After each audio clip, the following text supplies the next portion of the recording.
Hello, welcome to our YouTube channel the Abhyas academy. आज हम लोग सी के पीजी के कुछ इम्पोर्टेंट क्वेश्चन को देखेंगे जो कि प्रीवियस ईयर कुछ यूनिवर्सिटीज़ के एग्ज़ाम में पूछे गए हैं। तो चलिए स्टार्ट करते हैं पहले क्वेश्चन से। हाँ देखिए, क्वेश्चन पूछा हुआ है विच ऑफ द फॉलोइंग है बॉन्ड ऑर्डर 2.5। आपको बॉन्ड ऑर्डर निकालने के का फार्मूला आपको पता है कि 1/2 N B minus N A. ठीक है, N B minus N A मतलब कि आपको कितना बॉन्डिंग इलेक्ट्रॉन है उसमें से number of anti bonding electrons को माइनस करके 2 से डिवाइड कर देता है। जब हम N2 की बात करते हैं तो वहाँ पे क्या होता है कि 14 है, तो वो वहाँ पे जब हम लोग बनाते हैं एमओ डायग्राम आप बनाएंगे तो वहाँ पे देखेंगे कि 10 बॉन्डिंग इलेक्ट्रॉन होते हैं और 4 जो होता है एंटी बॉन्डिंग होता है, जो कि सिग्मा स्टार 1s और सिग्मा स्टार 2s इस दोनों में होते हैं। तो वहाँ पे जब आप निकालेंगे तो कितना आएगा, 6 डिवाइडेड बाई 2, तो कितना आ जाएगा। तो N2 में 3 आ रहा है। अगर हम NO की बात करेंगे, NO की देखिए तो वहाँ पे क्या हो जाएगा, तो वहाँ पे जो है एंटी बॉन्डिंग ऑर्बिटल एक बढ़ जाएगा। क्यों? क्योंकि N2 है ना, यहाँ देखिए N2 है तो N2 में 14 हो रहा है, और NO की बात करेंगे तो वहाँ पे कितने हो जाएंगे, 15 हो जाएंगे। तो एक एंटी बॉन्डिंग बढ़ेगा तो यहाँ से कितना आएगा, 10 माइनस 5 10 माइनस 5 इक्वल्स टू 5/2, तो 2.5। तो जैसे ही हम लोग कैलकुलेट करना शुरू किए तो NO का आ गया 2.5, तो बॉन्ड ऑर्डर। तो आप इस तरीके से बॉन्ड ऑर्डर सबका कैलकुलेट करके भी देख सकते हैं। ठीक है, तो यहाँ पे पहले क्वेश्चन का आंसर NO होगा, सी इज द राइट आंसर। ठीक है, चलिए नेक्स्ट क्वेश्चन की तरफ मूव करें। हाँ देखिए, ये क्वेश्चन पूछा हुआ है कि the number of NMR signal, NMR signal मतलब वही प्रोटॉन मैग्नेटिक वाला पूछा है, पीएमआर सिग्नल की बात किया है। तो पीएमआर सिग्नल बताना कैसे है, आपको प्रोटॉन्स का टाइप देखना पड़ता है। अगर हम देखेंगे तो ये यहाँ भी एच है, सारे रिंग का प्रोटॉन। तो एक रिंग का प्रोटॉन हो गया, एक CH2 यहाँ इसका प्रोटॉन, और एक CH3 का। तीन टाइप के, तीन इन्वायरमेंटल प्रोटॉन है इसमें। इसका मतलब तीन इन्वायरमेंटल प्रोटॉन है, मतलब तीन सिग्नल आपको ये देगा। तो तीन सिग्नल आपको देगा, तो यहाँ पे देखिए ऑप्शन 3 में दिया सेकेंड, तो second is the right answer. आपको क्या करना पड़ता है कि अलग अलग इन्वायरमेंट के प्रोटॉन को खोजना पड़ता है। तो जितने टाइप के इन्वायरमेंटल प्रोटॉन आपको, जितने अलग अलग टाइप के प्रोटॉन दिखेंगे उतने को क्या करना है, हर को, जैसे ए लिख दिए, इसको बी लिख दिए, जितने टाइप का दिख रहा है तो जितना अलग अलग इन्वायरमेंटल टाइप का प्रोटॉन दिख रहा है तो उतने सिग्नल यहाँ पे। तो इस कंपाउंड का ये 3 सिग्नल शो करेगा। ठीक है, तो second is the right answer. चलिए नेक्स्ट क्वेश्चन की तरफ मूव करते हैं। हाँ देखिए, क्वेश्चन पूछा हुआ है विच of the following molecule show pure rotational spectrum. देखिए, प्योर रोटेशनल स्पेक्ट्रम के बारे में पूछा है। Pure rotational spectrum, dipole moment तुरंत दिमाग में आना चाहिए। ठीक है, थर्ड ईयर में पूरा स्पेक्ट्रा आपको पढ़ाया गया है। ठीक है, तो यहाँ से तुरंत आपको ध्यान आना चाहिए कि डाइपोल मोमेंट की बात करता है। डाइपोल मोमेंट यहाँ टेट्राहेड्रल खत्म, C6H5 D6H यहाँ सिमेट्री पाई जाती है, यहाँ पे भी डिस्टर्ब। और Cl2 की बात करते हैं तो यहाँ तो डाइपोल मोमेंट जीरो ही है। तो जो ये होता है H2O का स्ट्रक्चर देखेंगे इस तरीके से वी शेप स्ट्रक्चर होता है। ठीक है, तो यहाँ जो होता है, यहाँ dipole moment, permanent dipole moment पाया जाता है, जिसके वजह से H2O जो होता है वो प्योर रोटेशनल स्पेक्ट्रम शो करता है। तो यहाँ पे C is the right answer. ठीक है, चलिए नेक्स्ट क्वेश्चन की तरफ मूव करते हैं। हाँ देखिए, ये क्वेश्चन इंपॉर्टेंट क्वेश्चन पूछा है। द लाफिंग गैस, यहाँ देखिए आपके लिए बना दिए इमोजी भी, can be prepared by HNO2 by adding what. मतलब पूछा है ना कि HNO2 में ऐसा क्या ऐड करेंगे कि लाफिंग गैस बनता है। तो रिएक्शन देखिए इस तरीके से कुछ होता है, NH2OH, यहाँ पे अगर HNO2 ऐड कर दें तो N2O बनता है, लाफिंग गैस। ठीक है, और वाटर भी बाहर निकलता है। ये तो यहाँ पे हाइड्रोक्सिल अमीन, देखिए सीधे सीधा ऑप्शन दिया। तो हाइड्रोक्सिल अमीन में जैसे ही हम लोग HNO2 ऐड करेंगे, ठीक है, नाइट्रस एसिड, तुरंत क्या बनेगा हमारा, N2O, लाफिंग गैस। ठीक है, तो second B is the right answer. ठीक है, क्लियर है। चलिए नेक्स्ट क्वेश्चन की तरफ मूव करें। देखिए ये क्वेश्चन पूछा हुआ है H3PO3 एंड H3ASO3। ठीक है, ये पूछा हुआ कि कैसा है, तो यहाँ लिखा both tribasic, H3PO3 is dibasic, बस H3ASO3 इज ट्राई बेसिक, ये ट्राई बेसिक, ये dibasic, both dibasic. तो आप अगर स्ट्रक्चरल देखेंगे ना, बेसिक क्या बताया, बेसिसिटी कैसे बताते हैं कि H प्लस जितना डोनेट करेगा, जैसे H प्लस डोनेट करते, तो जब हम H3PO4 का स्ट्रक्चर देखते हैं तो कुछ इस तरीके से स्ट्रक्चर होता है, ये यहाँ होता है, ये OH और ये OH होता है। तो जब OH की बात करते हैं देखिए, तो H कहाँ से निकलेगा, यहाँ से निकलेगा, ये H नहीं निकलेगा। क्यों? क्योंकि इसकी इलेक्ट्रोनेगेटिविटी डिफरेंस इतनी ज़्यादा नहीं होती कि वो H प्लस इतना आसानी से यहाँ से निकल दे। तो नॉर्मल कंडीशन में यहाँ से H प्लस निकालना बड़ी मुश्किल की बात है, लेकिन यहाँ पे क्या है, OH से H आसानी से निकल सकता है। तो यहाँ से निकलेगा, यहाँ से निकलेगा, 2 H प्लस निकलेगा। इसका मतलब क्या है, H3PO3 जो रहता है वो डाई बेसिक है। ठीक है, डाई बेसिक है। अब H3AS3 की बात करें तो ये सीधा सीधा इस तरीके से OH जोड़ा होता है। ठीक है, तो यहाँ पे क्या होता है, ये तीनों निकल सकता है, तो ये ट्राई बेसिक। तो यहाँ पे B option is the right answer. तो बेसिसिटी देखना है अगर हम लोग, तो ट्राई बेसिक है कि डाई बेसिक है, तो वहाँ पे H प्लस का डोनेशन करने की क्षमता को देखेंगे और वहाँ से वो क्लियर हो जाएगा। तो B is the right answer. ठीक है, चलो नेक्स्ट क्वेश्चन की तरफ मूव करते हैं। हाँ देखिए ये क्वेश्चन पूछा हुआ है, यूरेनियम थोरियम प्लूटोनियम डिजॉल्व्स इन। तो यूरेनियम की बात करते हैं तो भैया वो तो कॉन्सेंट्रेट HNO3 में डिजॉल्व हो जाता है सीधा सीधा, लेकिन यहाँ थोरियम और प्लूटोनियम भी दिया हुआ है, तो यहाँ डायरेक्ट ये आंसर लगाना सही नहीं है। थोरियम की बात करते हैं और प्लूटोनियम, तो ये क्या करता है, इसको फ्लोराइड आयन में पहले कन्वर्ट करता है, उसके बाद HNO3 में ये सॉल्युबल होता है। तो ये आंसर इसमें करेक्ट आंसर। यही कंफ्यूजिंग होता है कि फटाक से हम यूरेनियम देखे, HNO3 अगर याद आया तो ये लगा दिया, तो नहीं, ये आंसर नहीं। यहाँ पे कॉन्सेंट्रेट HNO3, क्यों? क्योंकि ये फ्लोराइड आयन जो होता है वो कन्वर्ट इसको, इसके फ्लोराइड, इसका फ्लोराइड बनाता है, उसके बाद तब ये HNO3 में सॉल्युबल हो जाता है। तो 20 इज द राइट आंसर। ठीक है, चलो नेक्स्ट क्वेश्चन की तरफ बढ़ते हैं। चलिए ये बढ़ गए। हाँ देखिए ये क्वेश्चन पूछा हुआ है यहाँ, Lewis acidity of silicon tetrahalide SiF4 SiCl4 SiBr4 SiI4।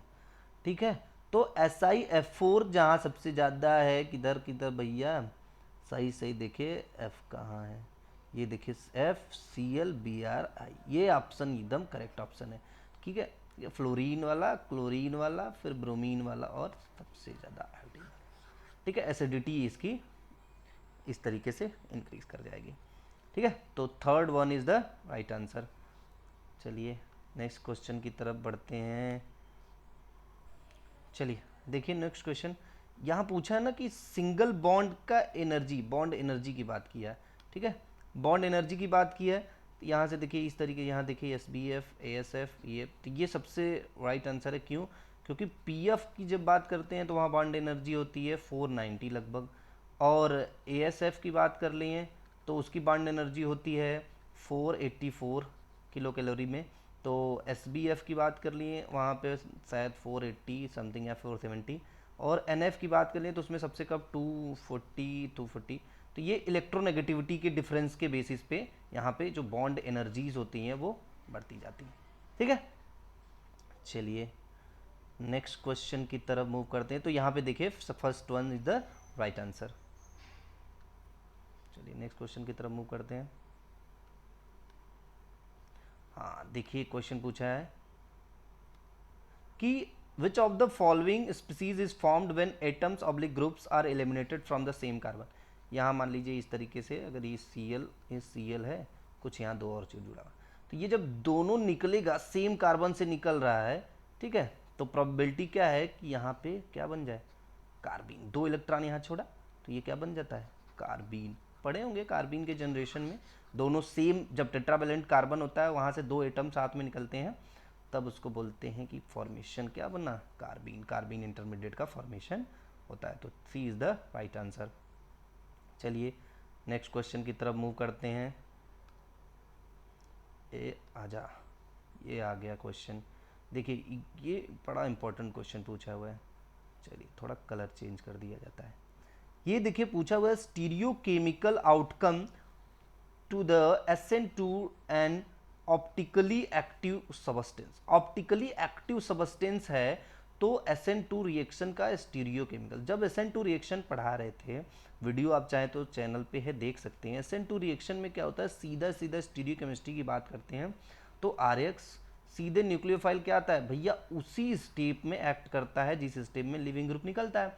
तो ये जो लिविंग ग्रुप निकलता है इस पे भी नेगेटिव चार्ज, न्यूक्लियोफाइल जो आ रहा है उस पे भी नेगेटिव चार्ज, तो इन दोनों के बीच में मार झगड़ा होने लगेगा, रिपल्सन होने लगेगा। उस रिपल्सन को मिनिमाइज करने के लिए ये न्यूक्लियोफाइल कहता है भैया तू अपने रास्ते निकलो, हम पीछे से आ जाएंगे, तो ये पीछे से बैक साइड अटैक कर देता है। तो जो प्रोडक्ट बनता है स्टीरियोकेमिकली हमेशा इन्वर्टेड प्रोडक्ट बनता है, तो इन्वर्जन ऑफ कॉन्फ़िगरेशन, कॉन्फ़िगरेशन का क्या हो जाएगा, इन्वर्ट हो जाएगा SN2 में। और SN1 की बात करते हैं तो वहाँ रेसमिक मिक्सचर बनता है, क्यों, क्योंकि कार्बोकेटायन पहले बनता है, वहाँ वो प्लेनर होता है, तो वहाँ पे दोनों तरफ का अटैक हो सकता है। तो यहाँ SN2 की चर्चा की है तो यहाँ पे इन्वर्टेड प्रोडक्ट बनेगा, ठीक है। चलिए नेक्स्ट क्वेश्चन की तरफ मूव करते हैं। हाँ देखिए ये क्वेश्चन पूछा हुआ है, अभी पिछले वीडियो में भी शायद इसकी चर्चा हुई थी, DL का। DL before the name of monosaccharide indicates. हम दो चीज़ों की बात करते हैं, DL स्मॉल और कैपिटल DL। तो ये कैपिटल DL जो होता है वो ना बस कॉन्फ़िगरेशन की बात करता है, ठीक है, और ये रोटेशन की बात करता है। तो ये इस चक्कर में मत पड़िएगा डी डेक्स्ट्रो लिवोरेटरी बता दे, रोटेशन दिखा दिया और सर्टे दिल लगा दे डायरेक्शन ऑफ, नहीं, the position of the OH group, ये ऑप्शन तो दिखा हुआ है ना कि जो OH ग्रुप का जब हम लोग बनाते हैं, देखिए CH है तो लास्ट में CH2OH होता है, तो लास्ट वाले OH ग्रुप जो होता है पेनल्टीमेट कार्बन, मतलब ये जो प्राइमरी अल्कोहल है CH2 वाला, इसके जस्ट ऊपर वाले कार्बन पे OH ग्रुप का पोजीशन अगर राइट है तो D, अगर यहाँ है तो इस तरीके से DL कॉन्फ़िगरेशन का नॉमेनक्लेचर है। तो यहाँ सीधे सीधे लिखा है कि carbon chain next to primary alcohol जो है उसके बेस पर डिपेंड करता है कि D होगा कि L होगा, ठीक है। तो ये third one is the right answer. चलिए नेक्स्ट क्वेश्चन की तरफ मूव करें। ये देखिए इंपॉर्टेंट क्वेश्चन एक है, पूछा है question, when heated with an butyl lithium.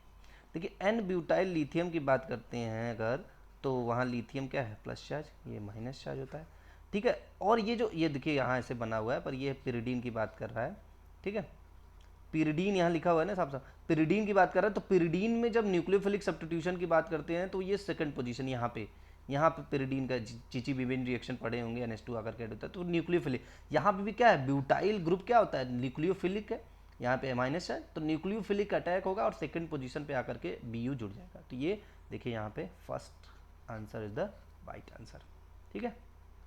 चलिए नेक्स्ट क्वेश्चन की तरफ मूव करते हैं।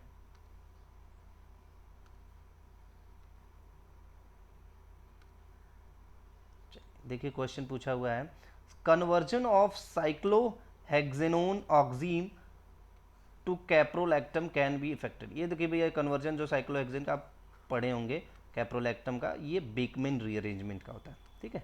रिएक्शन आप देख सकते हैं वीडियो में। बेकमेन रीअरेंजमेंट जो है आपको वो क्या करता है, साइक्लोहेक्सेनेन जो ऑक्सीम है वो उसको कैप्रोलैक्टम में कन्वर्ट करता है। चलिए नेक्स्ट क्वेश्चन की तरफ मूव करें। हाँ नेक्स्ट क्वेश्चन देखिए पूछा कि decreasing order of stability of the following carbocations, ठीक है, डिक्रीजिंग ऑर्डर पूछा हुआ है, ठीक है। तो सबसे ज़्यादा तो यहाँ पे अगर हम देखेंगे ये तो 3 डिग्री कार्बोकेटाइन है, यहाँ 2 डिग्री, ये भी 2 डिग्री, ये तो 1 डिग्री है, तो सबसे कम तो ये हो जाएगा और सबसे ज़्यादा ये हो जाएगा। तो देखिए ये चौथा है, यहाँ सेकेंड, यहाँ भी चौथा है सेकेंड, 2 ऑप्शन तो खत्म हो गया। यहाँ इस दोनों की बात कर लेते हैं। तो यहाँ कंफ्यूजिंग ये आ गया कि ये सेकेंडरी वाला कहाँ भैया, तो यहाँ देखिए CH3 क्या है, सेकेंडरी के पास में है, और CH3 कैसा है, प्लस आई इफेक्ट, तो ये देगा, इसको ज़रूरत भी है लेने की, तो ये जल्दी देगा, क्योंकि इंडक्टिव इफेक्ट क्या होता है, डिस्टेंस के साथ कम होता है। तो यहाँ पे पहला वाला इसकी तुलना में ज़्यादा स्टेबल हो जाएगा, क्यों, क्योंकि यहाँ पे ये भैया डिस्टेंस के साथ कम, तो ये ज़्यादा यहाँ पावरफुल देगा, यहाँ पे थोड़ा डिस्टेंस ज़्यादा हो गया तो ये कम स्टेबल कर पाएगा इस पॉजिटिव आयन को। तो इसलिए इसकी बात कर लें अगर, तो सेकेंड वन इज सबसे ज़्यादा, फिर उसके बाद पहला, फिर थर्ड, फिर फोर्थ, ठीक है। तो third one is the right answer. समझ में आया ना कि डिस्टेंस के साथ बढ़ रहा है, कि डिस्टेंस जैसे डिस्टेंस यहाँ कम है तो यहाँ स्टेबल ज़्यादा करेगा, क्योंकि इसको तो ज़रूरत है भैया, पॉजिटिव आयन है इसके पास खुद ही कम है, तो इसको तो चाहिए ना, जितना ज़्यादा कोई दे देगा उतना भैया संतृप्त हो जाएगा, खुश हो जाएगा, स्टेबल हो जाएगा। तो इसलिए जो है फर्स्ट तो यहाँ पे ज़्यादा होगा थर्ड की तुलना में। ठीक है, चलिए नेक्स्ट क्वेश्चन की तरफ मूव करें। हाँ देखिए, ये क्वेश्चन पूछा हुआ है by molecular reduction of acetone. By molecular देखिए CH3 CO CH3 दो एसीटोन का मॉलिक्यूल MG एमलगम के साथ रिएक्ट करके पिनाकोल बनाता है। ठीक है, ये पिनाकोल रिएजेंट आप देखे होंगे, ये रिएक्शन एसीटोन का फेमस रिएक्शन है, पिनाकोल बनाता है। यहाँ पे दोनों क्या होता है इस तरीके से, अगर स्ट्रक्चर सही से बना के देखें अगर रिएक्शन का, तो क्या होता है कि इस तरीके से स्ट्रक्चर होता है CH3 CO CH3 और CO CH3। ठीक है, तो ये क्या होता है MG एमलगम के प्रेजेंस में कन्वर्ट हो जाता है, ये COH फिर COH CO CH3 एक पिनाकोल बना लेता है। ठीक है, तो इस तरीके से आप बता सकते हैं। चलिए नेक्स्ट क्वेश्चन की तरफ मूव करते हैं। देखिए क्वेश्चन पूछा which of the following statement is wrong about citral. Citral का स्ट्रक्चर अगर हम देखें तो कुछ इस तरीके से होता है।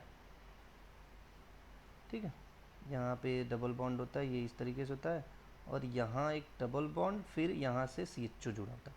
तो एक CHO की बात करते हैं तो यहाँ पे भी तो डबल बॉन्ड होता है।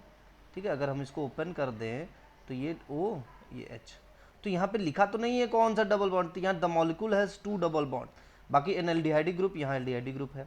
One of the product obtain from ozonolysis, यहाँ जैसे ही आइसोलिसिस करते हैं तो ये CH3 CO CH3 में कन्वर्ट हो जाता है।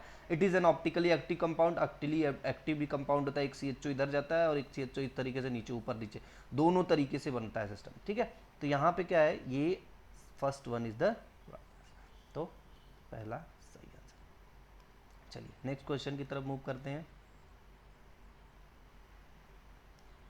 देखिए पूछा हुआ है proteins with on heating with concentrate NO3 produce yellow colour. ये जेंथोप्रोटिक टेस्ट है, ये जेंथोप्रोटिक आप याद होगा, जेंथोप्रोटिक टेस्ट। ठीक है, नीन हाइड्रोजन टेस्ट तो अमीन टेस्ट करने के लिए होता है, ये हॉपकिंस टेस्ट तो शायद DC टेस्ट के लिए होता है। इस तरीके से अलग अलग टेस्ट है, तो ये जेंथोप्रोटिक टेस्ट की बात कर रहा है कि जब HNO3 के साथ कॉन्सेंट्रेट HNO3 के साथ प्रोटीन्स को हीट करते हैं ना, तो ये येलो कलर प्रोड्यूस करता है। ठीक है, चलिए नेक्स्ट क्वेश्चन की तरफ मूव करें। हाँ देखिए क्वेश्चन पूछा हुआ है कि when heated with acetic anhydride in pyridine solution alpha amino acid are converted. जब अल्फा अमीनो एसिड की बात करते हैं तो यहाँ पे क्या क्या होता है भैया, NH2 होता है एक तरफ, ये RC जुड़ा होता है और एक तरफ COH होता है। तो ये क्या होता है, यहाँ देखिए अगर रिएक्शन की बात करते हैं तो ये एसिटिक एनहाइड्राइड मतलब OCO, तो यहाँ पे क्या होगा, ये जाकर के इससे जुड़ेगा। तो ये देखिए अगर स्ट्रक्चर की बात करते हैं तो यहाँ पे इस तरीके से एक स्ट्रक्चर जनरेट होता है। ठीक है, NH CO CH3 जुड़ा होता है, एक तरफ CO CH3 जुड़ा होता है। ठीक है, तो ये देखिए अगर स्ट्रक्चर कहाँ मैच कर रहा है, यहाँ पे आकर के ये NH CO CH3 CO CH3 RCH, तो ये third one is the right answer कि अल्फा अमीनो एसिड को जैसे ही pyridine सोल्यूशन के प्रेजेंस में एसिटिक एनहाइड्राइड से रिएक्शन कराते हैं तो इसमें कन्वर्ट हो जाता है। चूँकि यहाँ एसिटिक एनहाइड्राइड दिया हुआ है तो आप क्या कर सकते हैं, CH3 CO का ट्वाइस O कर सकते हैं, तो ये जाकर के यहाँ से देखिए CO CH3 CO CH3, ठीक है, सीधे जुड़ जाता है। चलिए नेक्स्ट क्वेश्चन की तरफ मूव करें। देखिए क्वेश्चन पूछा हुआ है, ये दिया है क्वेश्चन, ठीक है, यहाँ 3 CH2 CH3 जोड़ दिया है इसमें बेंजीन NBS एन ब्रोमो सक्सिनामाइड की बात करी है। ठीक है, एन ब्रोमो सक्सिनामाइड, यहाँ सॉरी यहाँ NBR। ठीक है, एन ब्रोमो सक्सिनामाइड, तो यहाँ क्या होता है, ये ब्रोमिनेटेड एजेंट होता है, ये ब्रोमीन जोड़ता है। NBS का काम क्या है, ब्रोमीन एड का, तो अब ब्रोमीन ऐड कहाँ होगा, तो ये जो रिएक्शन है यहाँ देखिए इस पोजीशन की जो ब्रोमीन है यहाँ आकर के भैया सर पे जुड़ जाएगा। ठीक है, तो ब्रोमीन इस पोजीशन पे ऐड हो जाएगा, तो ये राइट आंसर। ठीक है, चलिए नेक्स्ट क्वेश्चन की तरफ मूव करें।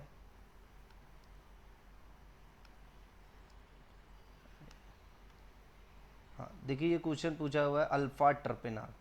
अल्फ़ा टर्पिनल के बारे में पूछा हुआ है, ठीक है। तो ये अल्फ़ा टर्पिनल का स्ट्रक्चर, ये सब जो चीज़ें आपको याद करनी पड़ेंगी। अल्फ़ा टर्पिनल का स्ट्रक्चर ये है, ठीक है। यहाँ पे अगर इसकी बात करते हैं तो ये शायद गामा है, देखेंगे पोजीशन सारा का देख करके आप टर्पिनल का एक ये जो है नेचुरल प्रोडक्ट्स वाले टॉपिक से क्वेश्चन पूछा है तो वहाँ से रिलेटेड एक क्वेश्चन पूछ सकता है।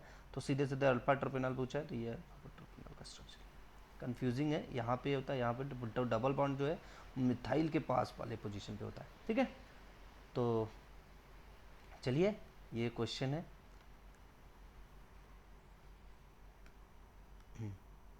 चलिए तो अभी आज के लिए अभी इतना ही रखते हैं। नेक्स्ट कुछ और क्वेश्चन, कुछ इंपॉर्टेंट क्वेश्चन जो कि पूछते हैं लेते हैं। तब तक आपके लिए आपको क्या धन्यवाद, thank you so much video देखने के लिए। और आपको करना क्या है, खूब मन लगा के पढ़ाई करनी है, खूब क्वेश्चन सॉल्व करने हैं और वीडियो देखते रहना है, ठीक है। चैनल को अगर सब्सक्राइब कर लेंगे तो आगे वाले वीडियो आसानी से आपको मिल जाएंगे, ठीक है। शेयर भी कर दीजिए अगर वीडियो अच्छा लगा हो, क्या जाता है शेयर करने में, कुछ नहीं। चलिए, थैंक यू सो मच।